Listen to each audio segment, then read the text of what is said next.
திருநெல்வேலி ஜோதிடர் சொக்கலிங்கம் என்ற நம்ம யூடியூப் சேனல் சார்பாக உங்களை வரவேற்கின்றேன். ஸ்கிரீன்ல ஸ்க்ரால் ஆகக்கூடியபடி செயல்படுங்க. வாங்க நம்ம அனைவருக்கும் வணக்கம். சில அன்பர்கள் பார்த்தீங்கன்னா பாலத்தில் உட்காரக்கூடிய பழக்கம் உண்டு. வாய்க்கால் பாலம், ஆற்று பாலத்திலலாம் சில இளைஞர்கள் உட்கார்ந்துருப்பாங்க. கண்டிப்பாக இந்த ஆற்று பாலத்திலோ வாய்க்கால் பாலத்திலோ உட்காரக்கூடாதுங்க.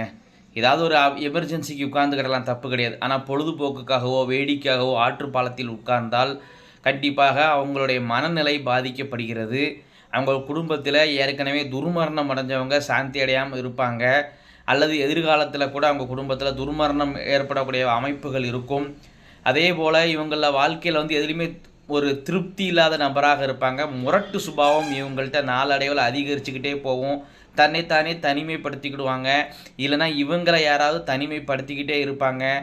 அதனால் பாலத்தின் மேலோ தேவையில்லாமல் வாய்க்கால் பாலத்தின் மேலோ ஆற்று பாலத்தின் மேலோ இளைஞர்கள் அமரக்கூடாது அப்படிங்கிற கருத்தை தெரிவிச்சுக்கிறேன். நன்றி நேயர்களே, நன்றி, வணக்கம்.